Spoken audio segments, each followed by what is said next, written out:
मुबारक है, दुरूद शरीफ पढ़ लीजिए।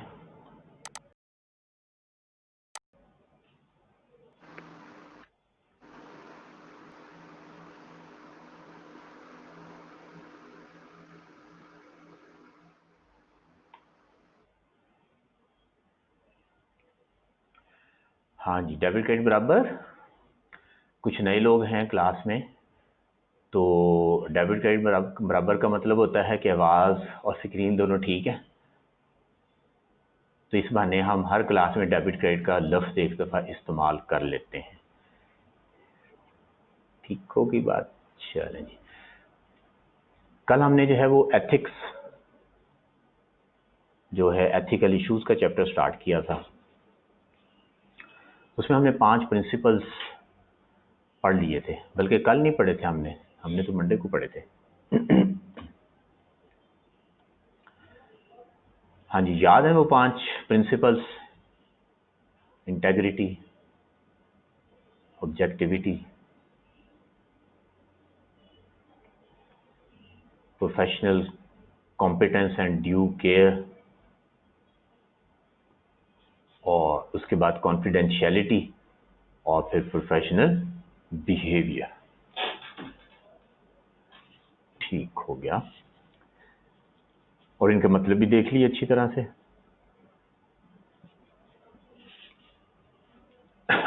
उसके बाद हमने थ्रेट पढ़े थे। 2 थ्रेट हमने पढ़ लिए थे, सेल्फ इंटरेस्ट और सेल्फ रिव्यू। ऐसे ही है ना?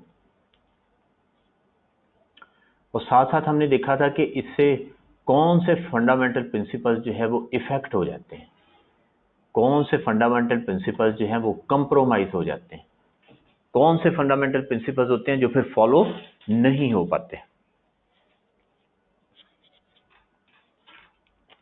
थर्ड है एडवोकेसी थ्रेट। पहला था सेल्फ इंटरेस्ट, दूसरा था सेल्फ रिव्यू। सेल्फ इंटरेस्ट ये है जिसमें अपना फायदा है, ठीक है। उसमें 2-3 बातें थी जो ये पिछले पेज पे लिखी हुई थी, हमने पढ़ी थी यहां से।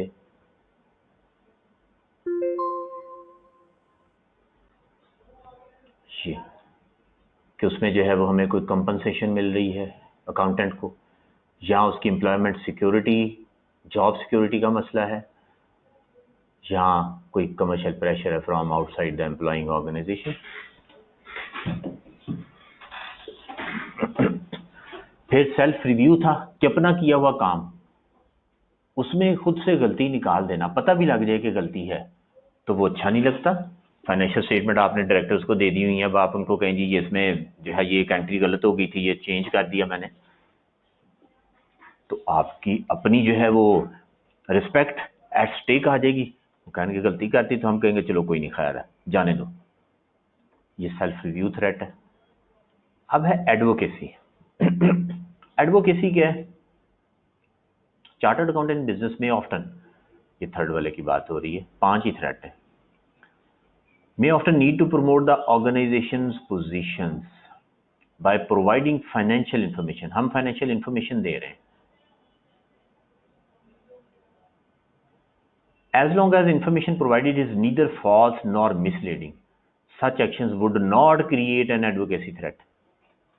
उसने कहा अगर कोई false नहीं है, कोई misleading नहीं है, तो कोई threat नहीं है।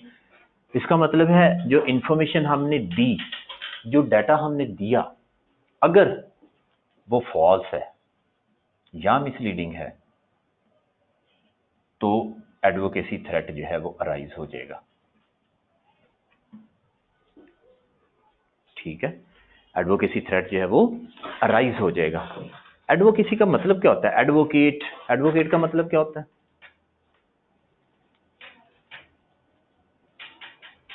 जी, एडवोकेट क्या होता है? वकालत करना, दलाइल देना। ठीक है, तो आपने कोई फॉल्स इंफॉर्मेशन दे दी, मिसलीडिंग इंफॉर्मेशन दे दी,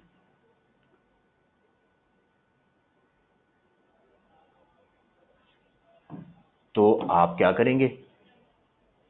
उस पर एडवोकेट बन जाएंगे कि ये सही है जो मैंने बताया।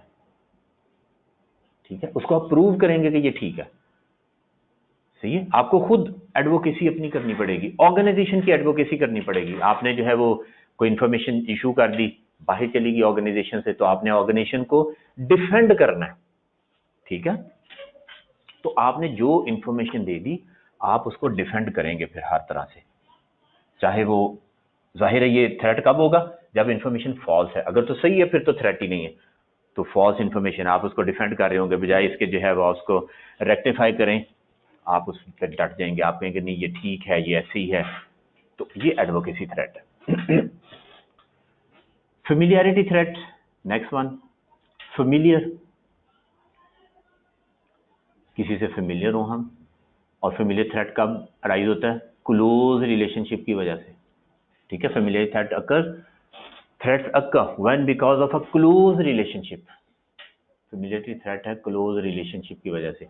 Members become too sympathetic to the interest of others, तो वो उसमें फिर उनके फायदे का ख्याल रखते हैं। एग्जाम्पल्स ऑफ सर्कमस्टांसेस क्या क्या हैं, chartered accountant in a position to influence financial और नॉन फाइनेंशियल इंफॉर्मेशन, ये तो बिल्कुल है।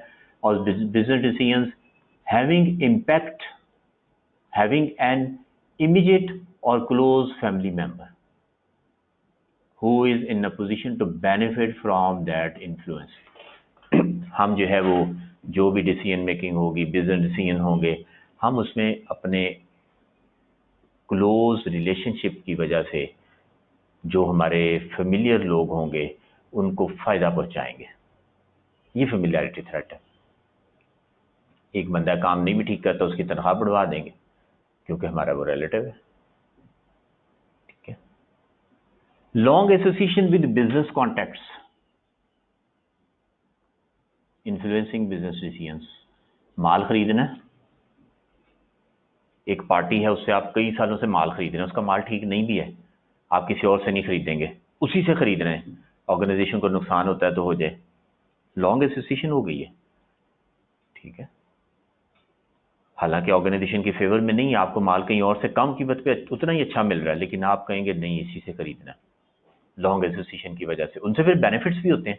बेनिफिट्स क्या होते हैं ये आगे एक और भी बताया, एक्सेप्टेंस ऑफ अ गिफ्ट और preferential treatment unless the value is really insignificant. तो हमें जो है वो गिफ्ट आ रहे होते हैं, कोई किसी ने किलो मिठाई भेज दी, चलो खैर है, लेकिन कोई आपको जो है वो कहीं हाँ जी पीसी में जाना है, आपने सैर करने जाना है, पीसी में आपको 4 दिन की बुकिंग करा दे, तो जाहिर है छोटी मोटी गल नहीं होगी, बड़ी बड़ी गल है।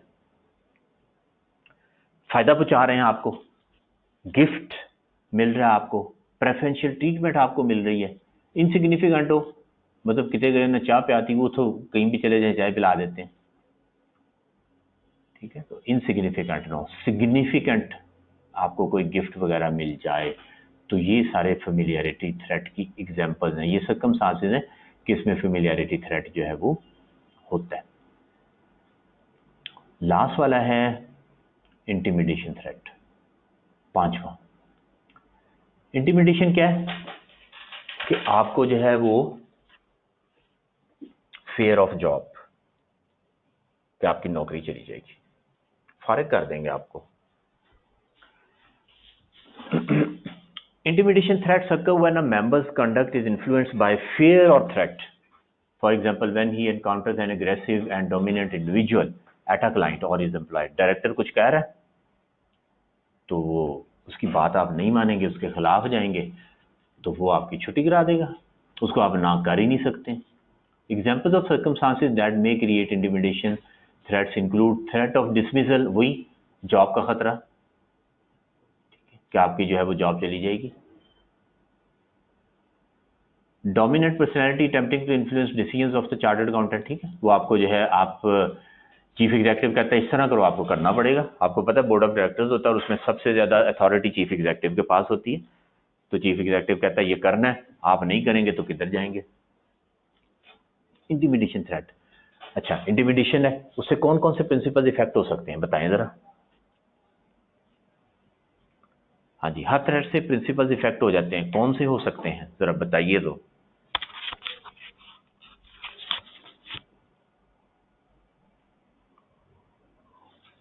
मोहसिन साहब ने कमाल ही कर दिया, उन्होंने कहा सारे ही होंगे। इतना भी मोहसिन साहब आप मोहसिन ना बने, सारे नहीं थोड़े कर दें जरा, हम आपके इतने एहसानमंद नहीं होना चाहते। ऑब्जेक्टिविटी, बायसनेस आ जाएगी, अनड्यू इन्फ्लुएंस आ गया। ऑब्जेक्टिविटी सबसे पहला। और ये याद रखें, जब कभी ऑब्जेक्टिविटी डिस्टर्ब होती है तो इंटेग्रिटी तो लाजमी हो जाएगी। जाहिर है आपने काम गलत कर दिया तो इंटेग्रिटी नहीं रही, ऑनेस्टी खत्म हो गई, फेयर इंफॉर्मेशन नहीं आई, तो ऑब्जेक्टिविटी के साथ तो इंटेग्रिटी लाजमी उड़ जाती है। तो ऑब्जेक्टिविटी इंटेग्रिटी हो गया। और प्रोफेशनल बिहेवियर, अगर उसमें कोई लॉ की बात थी उसके खिलाफ काम कर दिया तो प्रोफेशनल बिहेवियर भी जो है वो आपका इफेक्ट हो गया प्रिंसिपल। और कॉन्फिडेंशियलिटी को तो कुछ नहीं हुआ ना, कॉन्फिडेंशियलिटी को कुछ नहीं होगा, वो तो तब है ना जब आप बाहर कुछ जो है वो। और उसके बाद professional competence and due care, वो भी हो सकता है कि आप ड्यू केयर रिस्पॉन्सिबिलिटी से काम नहीं किया आपने। ड्यू केयर क्या था? रिस्पॉन्सिबिलिटी, तो रिस्पॉन्सिबिलिटी से काम नहीं किया। ठीक है, तो ये सिनेरियो देखना पड़ेगा और उसके हिसाब से जो है वो हम प्रिंसिपल्स भी आइडेंटिफाई कर लेंगे। अभी हम क्वेश्चन करेंगे वो सिनेरियो बेस्ड ही होंगे। इसी तरह फेमिलियरिटी था तो उसमें देखना पड़ेगा क्या इंसिडेंस था, उसकी वजह से कौन कौन से प्रिंसिपल्स इफेक्ट हो रहे हैं। अभी क्वेश्चंस पे आते हैं। अब ये जो 5 थ्रेट हैं, इनमें से कौन से थ्रेट जो है वो अकाउंटेंट के कंट्रोल में है कि उन थ्रेट्स को वो हैंडल कर सकता है, और कौन से थ्रेट्स हैं जो कि उसके कंट्रोल में नहीं है, जिनको वो हैंडल नहीं कर सकता।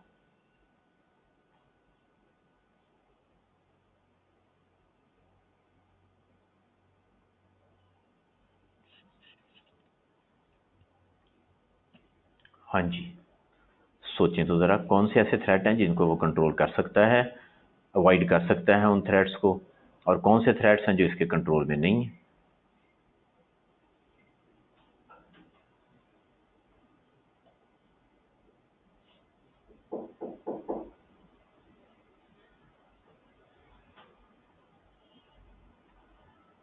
हाँ जी,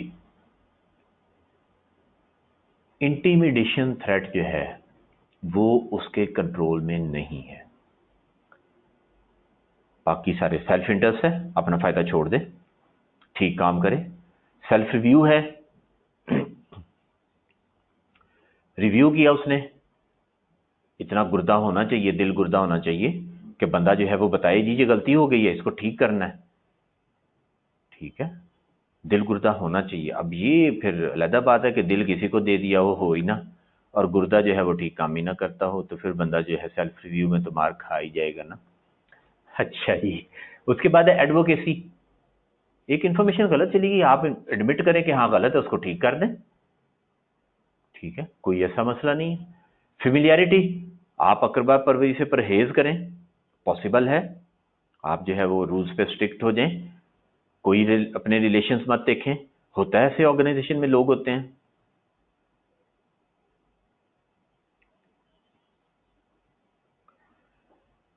राइट, चले। लेकिन इंटिमिडेशन थ्रेट जो है वो ऊपर से आ रहा है कि आपकी जॉब चली जाएगी, आपके कंट्रोल में नहीं है। चीफ एग्जीक्यूटिव कह रहा है करो, आप करेंगे तो ठीक है, नहीं करेंगे वो कहेगा चल जा छुट्टी कर। तो इंटिमिडेशन थ्रेट आपके कंट्रोल में नहीं है। हाँ जी, कहते हैं इंटिमिडेशन में भी अगर दिमाग से सोचें तो प्रेशर नहीं लेंगे। ये अनकंट्रोलेबल कंट्रोलेबल क्यों है? देखिए ना, आप दिमाग से सोचें, आप उसे नहीं करता मैं, ये नहीं हो सकता, लॉ इजाजत नहीं देता, ये गलत है, वो कहेगा अच्छा भाई, नवा बंदा रख लेगा, फारिग कर देगा, उसने तो अगली बार नहीं सुननी। जो ऑनर होता है वो ना तो नहीं सुनता, वो कहता अच्छा नहीं कोई गल नहीं, नवा बंदा आ जाए। ठीक है, आपने वो अकाउंटेंट वाला सुना हुआ है लतीफा कि इंटरव्यू हो रहे थे,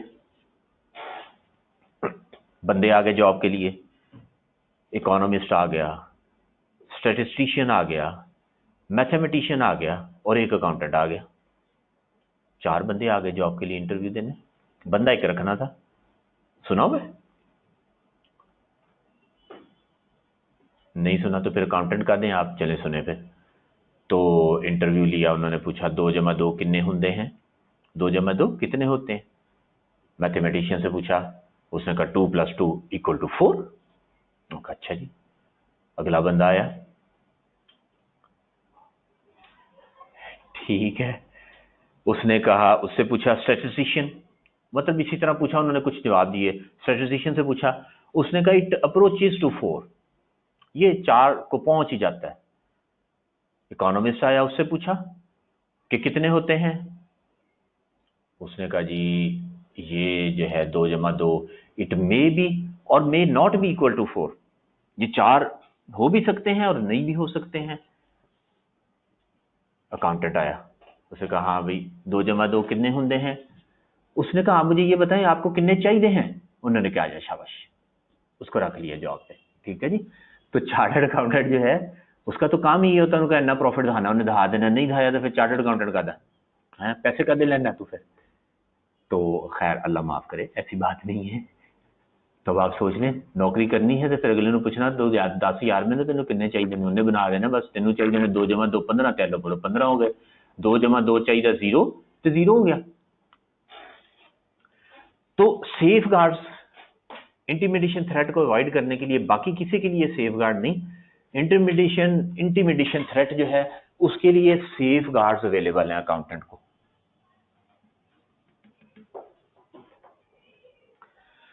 ठीक है, सेफ गार्ड का पता है? हाँ जी,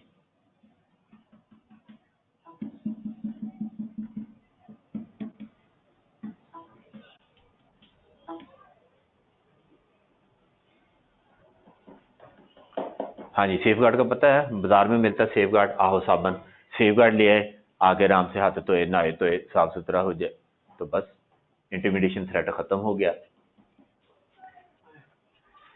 अच्छा जी, तो इसके लिए जो है वो सेफ गार्ड्स अवेलेबल है। क्या सेफ गार्ड्स हैं वो भी दिए हमें, ये सारा आप पढ़ लीजिएगा। ठीक है, आप पढ़ेंगे, बातें हमारी काफी सारी डिस्कस हो गई। तो ये सेफ गार्ड्स दिए हमें।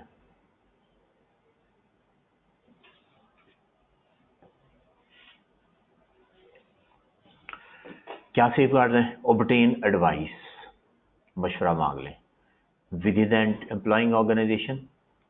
एम्प्लॉइंग ऑर्गेनाइजेशन में बंदे होंगे कुछ, चीफ एग्जीक्यूटिव ने कह दिया तो डायरेक्टर से बात कर लें, उनसे मशवरा मांग लें क्या किया जाए, गलत काम करने को कह रहा है। और एन इंडिपेंडेंट प्रोफेशनल एडवाइजर, जहाँ कोई बाहर से प्रोफेशनल बंदा हो, कॉम्पिटेंट हो, इन चीज़ों को जानता हो जिसके बारे में बात हो रही, या relevant professional body. Relevant professional body कौन सी है? अकाउंटेंट के लिए कौन सी बॉडी है? आई कैप है। आई कैप से पूछ ले, उसको मेल कर दे कि जी ये सिचुएशन है, ये कह रहे हैं, बताएं मुझे मैं क्या करूं, मशवरा दें, वो उसका कोई हल बता दें, कोई हल निकल आए। एम्प्लॉइंग ऑर्गेनाइजेशन में, ऑर्गेनाइजेशन के अंदर कुछ कमेटीज होती हैं, एग्जीक्यूटिव कमेटीज, उनसे बात कर लें। ठीक है, ऑडिट कमेटी होती है, बड़ी अथॉरिटी होती है उसके पास, ऑडिट कमेटी होती है, जिनसे जो है वो डायरेक्टर भी, वो देखने कहने को तो इंडिपेंडेंट ही है ना, तो उनसे डायरेक्टर भी जो है वो खौफ खा रहे होते हैं, ऑडिट कमेटी से बात कर लें। राइट, ये सेफगार्ड हर थ्रेट के लिए है या सिर्फ इंटिमिडेशन के लिए? ये इंटिमिडेशन के लिए खास है। ठीक है, जॉब का खतरा पैदा हो गया ना।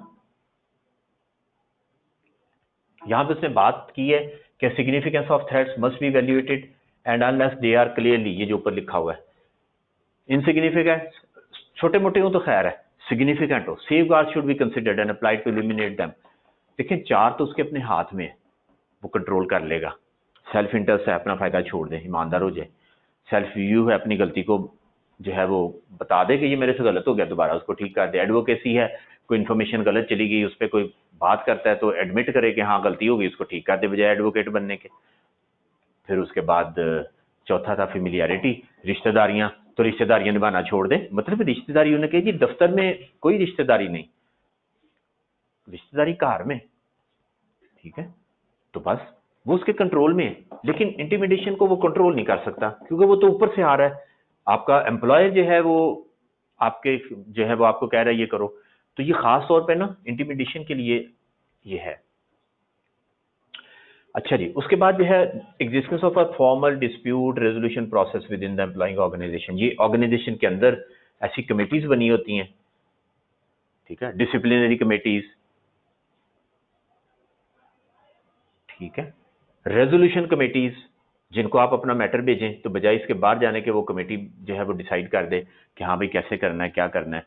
फिर है सीकिंग लीगल एडवाइस, आप एडवाइस ले लें। और आखिरी हाल जो है वो ये कि आप फिर क्या करें, आप जो है वो क्विट कर जाएं,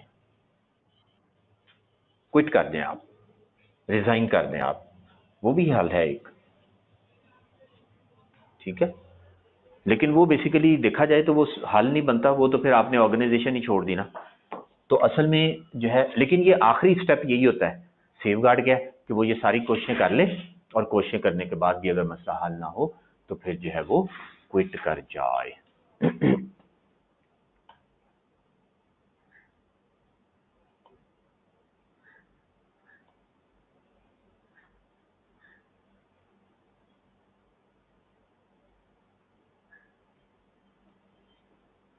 हाँ जी, क्वेश्चन है मेरे पास।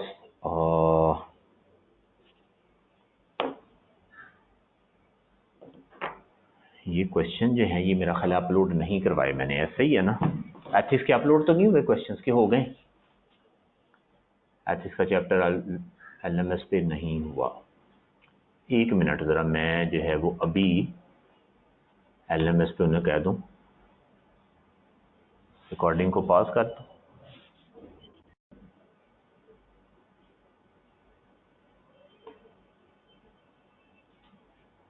हाँ जी, तो क्वेश्चन पूछा गया था, हाँ जी कौन, कि डिस्प्यूट रेजोल्यूशन प्रोसेस कैसा होता है। वो ये होता है, ऑर्गेनाइजेशन में कमेटीज होती हैं डिफरेंट लेवल्स की, तो जो हायर लेवल के डिस्प्यूट हो उसके एक टॉप लेवल कमेटी होती है, ठीक है। डिसिप्लिनरी कमेटी उसको कह दें, उसे जो है वो आप रेजोल्यूशन कमेटी के नाम से भी हो सकती है। तो उसमें जो है वो मैटर अपना भेज देगा कि जी ये है, तो ये इस तरह से कह रहा है, चीफ एग्जीक्यूटिव साहब मुझे ये कह रहे हैं करने को। उसमें डायरेक्टर्स भी होंगे, वो फिर जब उस कमेटी में भेजेगा वो बैठ के बात करेंगे। तो ये नहीं होता कि चीफ एग्जीक्यूटिव गलत काम करे और वो सबको करना पड़ जाए। जब वो भेजेगा तो वो बात करेंगे और उससे पूछेंगे, उसको कहेंगे, तो वो किसी चीज़ पे मैटर रिजॉल्व हो जाएगा, ठीक है। उसमें ये होता है जो भी मसला हो वो उस कमेटी में भेजना होता है, उसका एक सेक्रेटरी होता है, उसको भेज देते हैं, वो फिर सेक्रेटरी जो है वो उसकी मीटिंग बुलाता है, उसमें डिस्कस करते हैं। जो जो पार्टीज होती हैं उन पार्टीज को भी कॉल किया जाता है और फिर बैठ के मसले को हल किया जाता है। ये होता है जी रेजोल्यूशन प्रोसेस। प्रोसेस हमें नहीं चाहिए क्या होता है, वो जो भी होता है, लेकिन ये कि वो उसमें भेज दे। अच्छा, सेफ गार्ड से थ्रेट्स 100% तक रिड्यूस हो सकते हैं। देखें, अगर वो एक बात पे अड़ जाता है अकाउंटेंट, वो कहता है नहीं ये गलत है, और चीफ एग्जीक्यूटिव जो है वो उसने अपनी एक अथॉरिटी भी होती है, उसने अपनी अथॉरिटी दिखानी हो। एक तो ये ना वो स्टेप डाउन कर जाए, स्टेप बैक कर जाए कि चलें ठीक है मान जाए। दूसरा ये उसने अपनी अथॉरिटी दिखानी है कि अगर आज ये बंदा नहीं मानता तो कल को कोई और भी खड़ा हो जाएगा कि मैं नहीं करता ये काम ऐसे। तो वैसे भी ये तो प्रैक्टिकली तो ना वो बात वही है, 2 जमा 2 कितने चाहिए हैं वो हो रहा होता है। लेकिन ये है कि आप जो है वो डट जाएं तो उसका फिर अल्टीमेट हल क्या होगा कि you have to leave the job, आपको छोड़ना पड़ेगा फिर, ठीक है। और लीगल एडवाइस क्या है? लीगल एडवाइस ये होती है कि आप जो है लॉयर के पास जाएं। आप देखें ना, एक है प्रोफेशनल एडवाइजर। प्रोफेशनल एडवाइजर जो है वो आपको प्रोफेशनली गाइड करेगा। ये जो हमने पढ़ा ना, इसमें 2 मुख्तलिफ चीज़ें हैं। यहाँ पे लिखा हुआ है लीगल इंडिपेंडेंट प्रोफेशनल एडवाइजर, ये मैं दोबारा से सर्कल कर देता हूँ कलर चेंज करके, ये देखें यहाँ पे लिखा हुआ है प्रोफेशनल एडवाइजर जो आपको एडवाइस दे देगा। और यहाँ पे है लीगल एडवाइस, यहाँ पे आप लॉयर के पास जाएंगे। लॉयर आपको ये भी कह सकता है कि आप ऐसे करो कि आप कोर्ट में चले जाओ। लॉ कहता है ये स्टैंडर्ड इस तरह अप्लाई करना है और ये कहता है इस तरह नहीं अप्लाई करना, आप कोर्ट में चले जाओ, ठीक है। आपने आईकैप से पहले ये प्रोफेशनल बॉडी से ओपिनियन भी ले लिया, उन्होंने बता दिया आपकी ओपिनियन ठीक है, आपका लॉयर गलत कह रहा है, आप कोर्ट में चले जाएं। कोर्ट क्या देखेगा? लीगल एडवाइजर कंपनी का नहीं, आउटसाइड आउटसाइड होगा। कंपनी का लीगल एडवाइजर तो जो है वो कंपनी का नौकर है, वो तो कंपनी के खिलाफ बात ही नहीं करेगा, इंडिपेंडेंट होगा, आउटसाइडर होगा। तो आप लॉयर से बात करेंगे, वो कोर्ट में केस कर देगा, फिर सारे डायरेक्टर डूक्टर जो है वो उसमें जाहिर है रगड़े जाएंगे, जो भी होगा। जहाँ से लॉ की बात आती है तो कई एम्प्लॉय इस तरह के भी होते हैं, बड़े डाढ़े किस्म के होते हैं, उनके खिलाफ कोई बोलता नहीं है क्योंकि वो काम ही गलत नहीं करते। वो कहते हैं इनके खिलाफ बोले थे घसीट के ले जाएंगे। और फिर एक छोटी सी बात आपको कह रहा है चीफ एग्जीक्यूटिव, कंपनियां तो बड़े बड़े गलत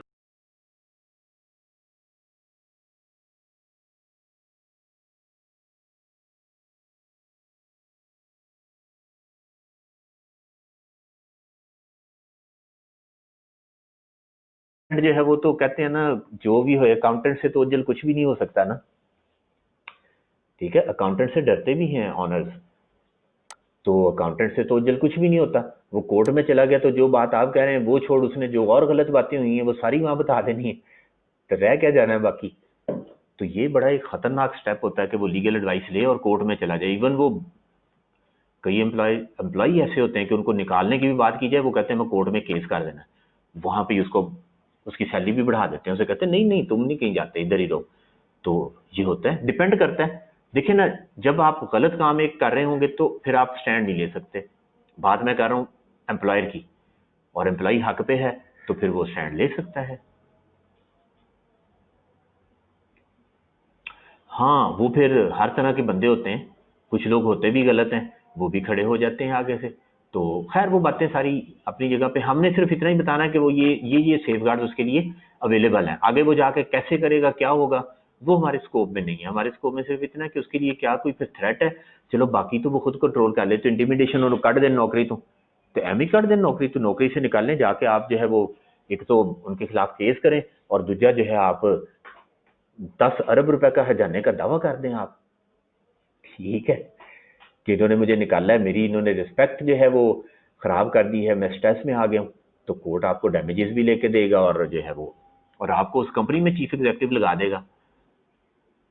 ठीक है, नॉमिनी डायरेक्टर्स भी तो होते हैं ना, कहाँ आप एम्प्लॉई थे, आपको वहां पे वो नॉमिनी डायरेक्टर लगा दे, इंडिपेंडेंट डायरेक्टर के तौर पे आपको लगा दे, इंडिपेंडेंट डायरेक्टर नहीं लग सकते। चलें जी, खैर अब इतनी दूर हमें नहीं जाना चाहिए, डायरेक्टर बनने के ख्वाब हम बाद में देखेंगे, पहले हम जरा जल्दी से जो है वो अपना काम करें, क्वालिफाई करें। ये देखें, ये पहला सवाल था, list of fundamental principles as mentioned in IKF code of ethics, और इंटेग्रिटी बताना था सिर्फ, सीधा सीधा थ्योरेटिकल सवाल लिस्ट डाउन करें और उसके बाद जो है वो इंटेग्रिटी को एक्सप्लेन कर दें। पेपर में आया हुआ सवाल है 5 नंबर। दूसरे सवाल पे चलते हैं। According to the ICAP's code of ethics, in complying with the fundamental principles, a chartered accountant in business may be subject to various threats. List categories of such threats. बता दें कौन कौन से हैं। Give one situation which may create such threat. और एक एक उसकी जो है वो सिचुएशन बता दें, एक एक जो है वो उसकी एग्जाम्पल दे दें। अच्छा जी, आपने काम एक ये करना है कि ये ना सवाल लिख के करने हैं सारे, मैं भी डिस्कस कर दूंगा, इनको आप लिख के कीजिएगा। ये 8-9 सवाल हैं, आपका घंटा नहीं तो सवा घंटा का टाइम लेंगे और सवाल हो जाएंगे आपके, चलो 1.5 घंटा भी लग जाए। ये टॉपिक ऐसा है जो आज ही आपका तैयार हो जाना है, और इस टॉपिक को रिवाइज करने पे सिर्फ 5 मिनट आपके लगने हैं, जिसमें आपने जो है वो हाँ जी वालेकुम सलाम जी, हो गए, बहुत शुक्रिया, thank you very much, thank you. ठीक हो गया, मैं पूछ रहा था। हाँ जी बच्चों, वो देखें ज़रा, अपलोड हो गया LMS पे।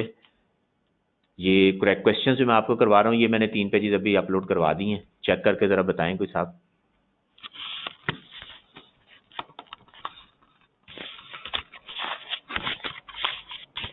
हाँ जी, इतनी देर लग जाती चेक करने पे, हो गया जी, ठीक है, मिस हो गया, बहुत शुक्रिया, थैंक यू, अल्लाह हाफिज़, अस्सलाम वालेकुम। लो जनाब, ये बाकी जो है ना वो अगला टॉपिक हमने पढ़ना है IFRS 9 का, जो कि नया टॉपिक आया FAR 2 में। तो अगर कोई रिपीटर है तो उनके लिए भी नया टॉपिक होगा, वो इंशाल्लाह शुरू करेंगे हम कल। और कल हमारी क्लास जो है वो 12 से 1 बजे भी होगी, और फिर उसके बाद 3 बजे दोबारा होएगी। सैटरडे को जो है वो हम ज़्यादा इबादत करते हैं, क्योंकि उसके बाद इतवार को छुट्टियाँ नहीं होती है, तो फिर इतवार की इबादत जो है वो हम हफ्ते वाले दिन ही कर लिया करते हैं। ये हमारी इबादत ही है ना जो हम पढ़ते हैं, तो कल हमने इबादत को ज़्यादा टाइम देना है। कंसोलिडेशन इसके बाद, ठीक है, इसके बाद कंसोलिडेशन। फाइनेंशियल इंस्ट्रूमेंट मैंने कहा करवा दूं, ताकि जो लोग नए आए हैं, नए लोग ऐड हो रहे हैं बीच में, आपने देखा होगा ग्रुप में 100 थे लोग पहले, अब 109 तक चले गए मेरा ख्याल है। तो प्रीवियस सैटरडे का एक्स्ट्रा लेक्चर अपलोड नहीं हुआ, शेख साहब जरा चेक करें, जाहिर से उन्हें पूछें। हाँ, सैटरडे को उन्हें का जो एक्स्ट्रा क्लास हुई थी 3 बजे, वो अपलोड नहीं हुई, वो चेक करें, वो अपलोड करवाएं फ़ौरन। और फिर मुझे बताएं भी अपलोड करके कि हो गया। लो जी, मैंने कह दिया, अभी चेक कर लेते हैं।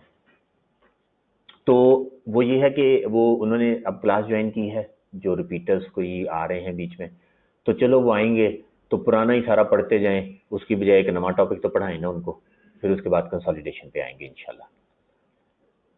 ठीक है, तो फाइनेंशियल इंस्ट्रूमेंट्स का हमारा जो प्लान है उसमें फाइनेंशियल इंस्ट्रूमेंट्स है कंसोलिडेशन से पहले दिया हुआ, और एथिकल इश्यूज जो है वो बाद में दिए हुए थे, लेकिन वो चूंकि बीच में रिजल्ट भी आ रहा था तो मैंने कहा चलो ये जो आसान टॉपिक है वो कर लिया जाए, तो आगे टॉपिक हमारे इंशाल्लाह तरतीब से चलते रहेंगे।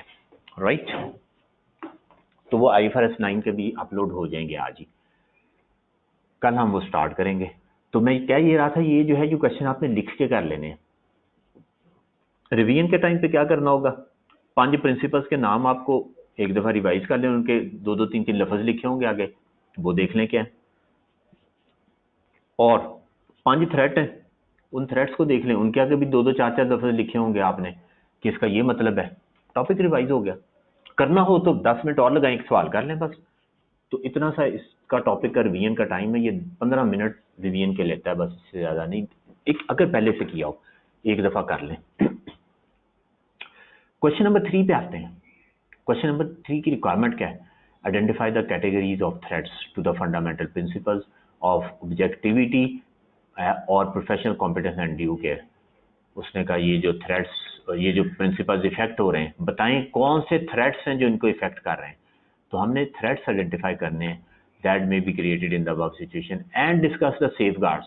इसका मतलब ये हुआ कि इसमें इंटिमिडेशन थ्रेट जरूर होगा। जब उसने सेफगार्ड कह दिए तो इंटिमिडेशन थ्रेट जो है वो जरूर होएगा इसमें। देखते हैं सवाल क्या, Fortune limited is quoted on the stock exchange with revenue of over rupees 5 billion per annum.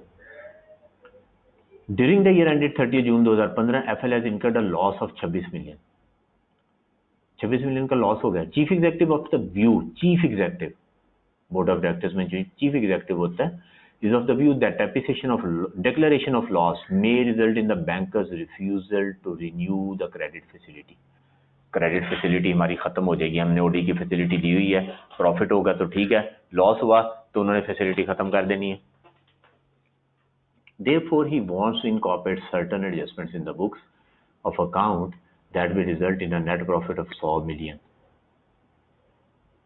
तो वो कहता है 26 मिलियन का लॉस मत दिखाओ, 100 मिलियन का प्रॉफिट दिखा दो, कोई एंट्रियां 2-4 इधर उधर करो, प्रॉफिट हो जाएगा। However, the chief financial officer, who is a chartered accountant, is of the view that all possible adjustments allowable under the applicable accounting regulations have already been considered and incorporated. बताएं क्या, एक तो intimidation threat आ गया, अगर नहीं करता तो वो उसको जॉब से निकाल सकता है।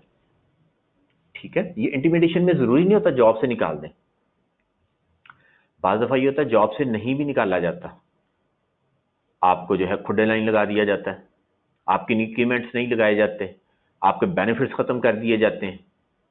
ठीक है, बंदा एक रिस्पेक्ट होती है, तो जब वो देखता है कि मुझे जो है मेरी कोई बात ही नहीं सुनता और मेरा कोई काम भी नहीं है ऑर्गेनाइजेशन में, आपको वो निकाल भी नहीं सकते, तो फिर बंदा खुद ही जो है वो सोचता है कि यार ऐसी ऑर्गेनाइजेशन का फायदा क्या। ठीक है, और फिर कोऑर्डिनेशन ना हो तो फिर काम भी नहीं होता। ठीक है, चिक चिक लगी रहे तो फिर बंदे को जो है वो जॉब बदलनी पड़ती है। कार में बंदे को गुजारा करना पड़ता है, बेशक चिक चिक लगी भी रहे, कार कितने के बदले बंदा है, और फिर कार बदले भी तो फिर चेक चेक लगी रहनी है, इसलिए वो तो बंदा गुजारा कर ही ले। जॉब तो बंदा बदल ही सकता है ना। नहीं खैर, बंदा जॉब पे भी गुजारा कर ले, ऐसा कौन सा, बंदे को ना कंप्रोमाइजिंग नेचर होनी चाहिए बस। बंदा वही कामयाब होता है जो हर तरह के हालात में अपने आप को ना सेट कर ले, बस वो कामयाब हो जाता है। ठीक है, प्रॉब्लम्स कहाँ नहीं होती, हर जगह पे मसले मसाइल होते हैं। अच्छा जी, तो मतलब ये नहीं है कि वो 100 मिलियन का प्रॉफिट दिखा दे। मतलब ये है कि आर्गुमेंट करे, उनसे बातचीत करे। अच्छा जी, पहले तो थ्रेट कौन से हैं, एक तो इंटिमिडेशन आ गया, दूसरा सेल्फ इंटरेस्ट। सेल्फ इंटरेस्ट कैसे है, सेल्फ इंटरेस्ट कैसे है, हाँ जी, सेल्फ इंटरेस्ट किस तरह आ गया, भी उसमें क्या इंटरेस्ट है उसका।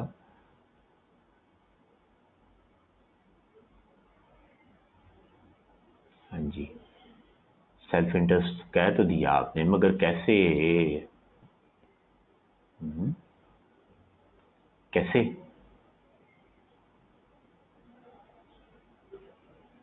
हाँ जी, एडवोकेसी थ्रेट तो बाद में आ सकता है, वो भी हो सकता है, उस पर बात करते हैं, लेकिन सेल्फ इंटरेस्ट कैसे? सेल्फ इंटरेस्ट में ये है एम्प्लॉयमेंट सिक्योरिटी। जवाब देख के ना बताया करें, जवाब देख के बताएंगे तो फिर तो आप जल्दी से बता ही देंगे। एम्प्लॉयमेंट सिक्योरिटी कि अगर वो काम उस तरह कर देता है तो उसकी जॉब सिक्योर है, तनख्वाह उसको मिलती रहेगी, तो उसका फायदा अपना जाती फायदा भी है, काम चलता रहेगा, इंक्रीमेंट्स लगती हैं तो वो लगती ही रहेंगी। ठीक है, ऑर्गेनाइजेशन में आप बोलेंगे एम्प्लॉयर के आगे, तो वो अगर आपको निकाल ना भी सके तो आपकी जो है वो तरक्की रोक देगा। प्राइवेट में तो कोई रूल नहीं होते ना कि इतने सालों बाद ये तरक्की लगनी, इतनी इंक्रीमेंट लगनी, आपकी इंक्रीमेंट थोड़ी लगाएगा, नहीं लगाएगा, वगैरह वगैरह। तो सबसे पहले तो सेल्फ इंटरेस्ट थ्रेट आ गया उसका। उसके बाद सेल्फ रिव्यू तो तब है ना कि अपने काम को रिव्यू करना, वो तो यहाँ पे बात ही नहीं हो रही। एडवोकेसी तब राइज होगा कि वो ये काम कर दे और फिर बाद में उसको डिफेंड करे, तो एडवोकेसी थ्रेट आ जाएगा। ये हम लिख सकते हैं, हम कहें जी कि अगर वो, जाहिर है सेल्फ इंटरेस्ट भी तभी होगा कि वो उसका कहना मान ले, तो वो थ्रेट आ गया। और एडवोकेसी क्या होगा कि आगे वो फिर इंफॉर्मेशन आउटसाइड डिक्लेयर की जाए और फिर उसने क्या करना है, ऑर्गेनाइजेशन को डिफेंड करना है। बैंक को भेजेंगे, बैंक कहेगा ये प्रॉफिट कैसे आ गया, चेक बताएं, और वो कुछ पे सवाल पूछें, तो हमने जो किया हम उसको प्रूव कर देंगे कि ये ठीक है, तो एडवोकेसी थ्रेट भी आ जाएगा। वेरी गुड, बिल्कुल सही हो गया। और उसके बाद जो है फेमिलियरिटी, तो इसमें फेमिलियरिटी वैसे आ सकता है या आ सकता था, सोचें जरा, एडवोकेसी आ जाएगा, फेमिलियरिटी भी आ सकता है, फेमिलियरिटी आ सकता है इस सवाल में, इस सवाल में नहीं आएगा, लेकिन इसमें जो बात बताइए ना उसमें हम अगर एक छोटी सी चेंज करें तो ये आ जाएगा। देखें जरा कैसे।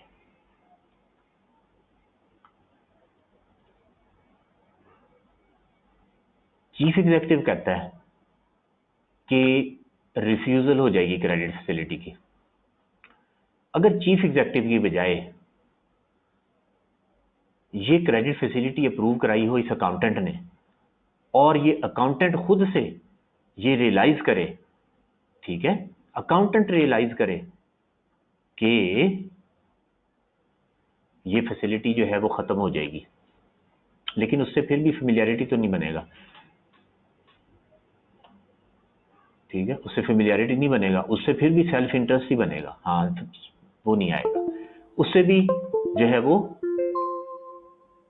ये कमर्शियल प्रेशर, वो भी इधर ही फॉल करता है, commercial pressure from outside the employing organization, वो भी इसमें फॉल करता है, तो ये सेल्फ इंटरेस्ट ही बनेगा, फेमिलियरिटी नहीं आएगा। फेमिलियरिटी जो है वो रिलेशनशिप से आना था, तो वो यहाँ पे ऐसा कोई रिलेशनशिप नहीं है, तो बैंक की क्रेडिट फैसिलिटी खत्म हो जाएगी, ये भी एक कमर्शियल प्रेशर है, बाहर से आ रहा है।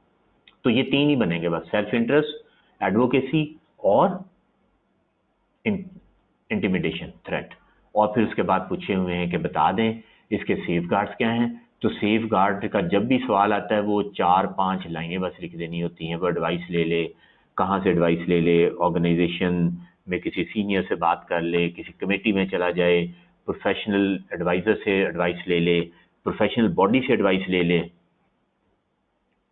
ठीक है, ये जो भी हमने पढ़े, लीगल एडवाइस ले ले, लेकिन लीगल एडवाइस से पहले जो है वो एक काम और है जो वो कर सकता है, वो क्या था कि वो जो कंपनी के अंदर रेजोल्यूशन कमेटीज होती हैं उस कमेटी में चला जाए, वगैरह वगैरह, ये सेफ गार्ड्स हैं। और अगर इन सब के बावजूद कोई मसला हल नहीं होता तो फिर अल्टीमेटली वो क्विट कर दिया जॉब से, कर चला जाए। लो जी, एक सवाल और कर लेते हैं जल्दी से। सवाल नंबर 3 किया हमने,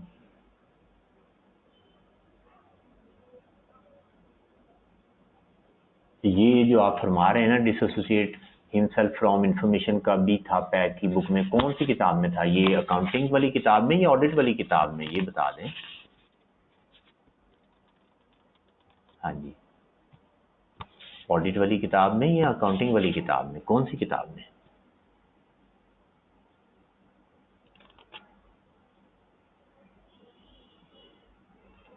अच्छा, चलें कल देख लेंगे मजीद किताब में कहीं पे कुछ लिखा हुआ है ना, तो ये नोट सारे आज अपलोड हो जाएंगे, आप पढ़ लीजिएगा। डिसएसोसिएट तो उस सूरत में कर सकता है ना कि अगर वो इन्फॉर्मेशन जो है वो उसके थ्रू होके ना जाए। जब इन्फॉर्मेशन ही सारी उसके थ्रू जाएगी तो फिर तो वो डिपेंड करेगा ना कि इन्फॉर्मेशन क्या है, उससे उसको वो जो डिसओन कर दे, ये लेवल होगा, किस लेवल की इन्फॉर्मेशन है, कैसे है। अगर फाइनेंशियल स्टेटमेंट से डायरेक्टली रिलेट करता है तो उसको वो कभी भी डिसओन नहीं कर सकेगा, उससे डिसएसोसिएट नहीं हो सकेगा। ठीक है, फाइनेंशियल स्टेटमेंट्स के अलावा कोई इन्फॉर्मेशन हो तो उससे वो डिसएसोसिएट कर सकता है, हो सकता है। ठीक है, ऐसी इन्फॉर्मेशन जो फाइनेंशियल स्टेटमेंट में प्रेजेंट नहीं हो रही उसको वो डिसओन कर दे। सही है, मसलन एम्प्लॉइज का रिकॉर्ड बना के कहीं भेजना है, उसमें एम्प्लॉइज का रिकॉर्ड बनाया जाए, उनकी तनख्वाहें गलत लिखी जाए, वो उसको डिसओन कर दें। लेकिन फाइनेंशियल स्टेटमेंट में तो गलत नहीं ना लिख सकेगा तनख्वाहें, वहां पे गलत लिख दे तो इसका मतलब है वो गलत काम कर रहा है, डिपेंड करेगा। क्वेश्चन नंबर है 6 देखते हैं। क्वेश्चन नंबर 6 देखते हैं। क्वेश्चन नंबर 6 में briefly explain how the CFO is in breach of fundamental principles of आईसीएपी code of ethics. एक सवाल ये है कि सीएफओ जो है वो फंडामेंटल प्रिंसिपल्स को ब्रीच कर रहा है, बताएं कौन से, कैसे ब्रीच कर रहा है। और फिर also state the principal threats that Atif may face under the above circumstances and how he should respond, और वो कैसे जो है वो रिस्पॉन्ड करे। ठीक है, दो अलग अलग पार्टीज, सीएफओ की बात भी हो रही है और आतिफ की बात हो रही है। इसका मतलब है दो बंदे हैं। Atif is a chartered accountant and has been working as manager accounts in an unlisted public company. While preparing the financial statement for the year ended December 31, 2016, CFO of MNZ, who is also a chartered accountant, informed Atif that the directors are considering to have the company listed on Pakistan Stock Exchange. List करवाना चाह रहे हैं. Consequently, CFO wants to show higher profit and he has asked Atif. ठीक है, आतिफ क्या है, manager accounts है और सीएफओ है दूसरी पार्टी। तो सीएफओ ने आतिफ को कहा कि क्या करो, to identify areas where book adjustments can be made. उन्हें कहा लब केड़ियां एंट्रियां हो सकदियां ने ताकि क्या करें, कंपनी को लिस्ट करवाने के लिए जो चाहिए वो काम किया जा सके। He is also inform that if MNG is able to list the shares at a price of 35 or more, all managerial staff would be given an additional bonus this year. तो वो कहते हैं हम कामयाब हो जाते हैं, ठीक है, लिस्ट करा लेते हैं और 35 रुपए की प्राइस पे लिस्टिंग हो जाए तो बोनस भी मिल जाएगा मैनेजरियल स्टाफ को। अब सबसे पहले बताएं सीएफओ जो है वो ऑर्डर कर रहा है आतिफ को, जो उसके अंडर काम कर रहा है। तो सीएफओ कौन कौन से प्रिंसिपल्स को जो है वो फॉलो नहीं कर रहा, बता दें। हाँ जी, सीएफओ जो है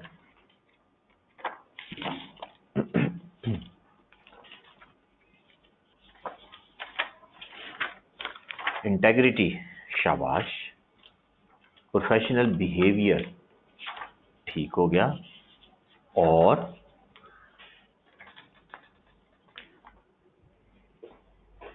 प्रोफेशनल बिहेवियर हो गया, और तो ऑब्जेक्टिविटी के बारे में क्या ख्याल है, बायसनेस नहीं हो जाएगी, अनड्यू इन्फ्लुएंस वो कर रहा है, अनड्यू इन्फ्लुएंस करना, अनड्यू इन्फ्लुएंस होना, दोनों बातें जो है वो ऑब्जेक्टिविटी में आती हैं। और जब ऑब्जेक्टिविटी आ जाए तो इंटेग्रिटी तो लाजमी आ जाती है, क्योंकि ऑब्जेक्टिविटी नहीं रही तो इन्फॉर्मेशन फेयर नहीं रही, तो इंटेग्रिटी तो दोनों इकट्ठी ही डिस्टर्ब हो। जब ऑब्जेक्टिविटी हो तो तब अनफेयर तो हो ही जाएगा। ठीक है जी, उसके बाद ठीक है, दो ही हैं बस, 3 हो गए, चलें आगे चलते हैं। और आतिफ को क्या थ्रेट्स है, आतिफ को क्या थ्रेट्स है, और फिर जो है एक बात और कही हुई एंड पे कि हाउ ही शुड रिस्पॉन्ड। इसका मतलब है कि बताएं वो कैसे करे, वो फिर जो सेफ गार्ड्स अवेलेबल है ना, वो सारे सेफ गार्ड्स जो हैं उनको भी अप्लाई करे। इंटरेस्ट एंड इंटिमिडेशन, सबसे पहली बात है ये काम हो जाएगा तो एडिशनल बोनस मिल जाएगा, काम हो जाता है तो उसको बोनस मिलेगा, तो सेल्फ इंटरेस्ट थ्रेट आ गया कि अगर वो कर देता है तो सेल्फ इंटरेस्ट आ गया उसका। और दूसरा कि अगर वो करता है तो इंटिमिडेशन थ्रेट भी है, राइट। फिर इंटिमिडेशन थ्रेट आ गया तो वो कैसे रिस्पॉन्ड करे, उसके लिए फिर वो सेफ गार्ड्स जो अवेलेबल है वो फिर सारे सेफ गार्ड्स हमने लिखने हैं, राइट। हो गई बात। तो सवाल नंबर हमने देखा 1, 2, 3 और 6, 4 सवाल हमने देख लिए। बाकी जो क्वेश्चंस हैं 9 क्वेश्चंस हैं टोटल, तो ये सारे सवाल आपने लिख के करने हैं, ठीक है। तो होमवर्क क्या हो गया, क्वेश्चन 1, 2, 3 और 6 हो गया। तो उसके बाद जो है वो 4, 5, 7, 8, 9 छोटे छोटे सवाल हैं, ये आप कीजिएगा। कल फिर इसको मजीद डिस्कस कर लेंगे। अगर कुछ प्रॉब्लम हुई सवाल आप करके आएंगे। ऑब्जेक्टिविटी किस तरह से है, ऑब्जेक्टिविटी जो है वो किस तरह से है, ये अनड्यू इन्फ्लुएंस कर रहा है, अनड्यू इन्फ्लुएंस कर रहा है ना उसको, अपने सबऑर्डिनेटर को, ठीक है। बाइस्ड हो गया ना, बाइसनेस आ गई ना। ये देखिए ये क्या था, बाइसनेस ना हो, कॉन्फ्लिक्ट ऑफ इंटरेस्ट ना हो, अनड्यू इन्फ्लुएंस ना हो, ठीक है। Undue influence of others to override their professional और बिजनेस जजमेंट्स। तो अनड्यू इन्फ्लुएंस आपके ऊपर हो या आप किसी को अनड्यू इन्फ्लुएंस कर दें, दोनों ही, ऑब्जेक्टिविटी तो डिस्टर्ब हो गई, ठीक है। और फिर अगर इसको इस तरह भी देखा जाए कि सवाल में चलते हैं वापस, ये सीएफओ जो है ये क्यों लिस्टिंग करवाना चाह रहा है, इसको भी तो ऊपर से किसी ने कहा है ना, सीएफओ अपनी मर्जी से तो नहीं ना कराएगा, सीएफओ तो एम्प्लॉय होता है, जाहिर है डायरेक्टर्स चाह रहे होंगे, तो डायरेक्टर चाह रहे होंगे काम करें, तो इस पे अनड्यू इन्फ्लुएंस आ रहा है। तो ऑब्जेक्टिविटी का प्रिंसिपल इस तरह भी इफेक्ट हो गया कि ये अनड्यू इन्फ्लुएंस अपने सबऑर्डिनेट को भी कर रहा है, अपनी जो है वो जो उसकी अथॉरिटी है उसका फायदा उठा रहा है, लेकिन इसके ऊपर भी अनड्यू इन्फ्लुएंस हो रहा है मैनेजमेंट की तरफ से, तभी तो ये आगे कह रहा है, आज खुद तो नहीं कह रहा। तो इस तरह ऑब्जेक्टिविटी आ गई, बाइसनेस हो गई, राइट। हो गई बात। चले जी, ये सवाल मजे मजे के हैं, आप करेंगे, हो जाएंगे इंशाल्लाह सारे सवाल आपके, ट्राई आपने जरूर कर लेने हैं। फिर कल आपसे मुलाकात होगी 2 दफा 12 बजे और 3 बजे। ओके जी, अल्लाह हाफिज, सलाम अलैकुम रहमतुल्लाहि व बरकातहू।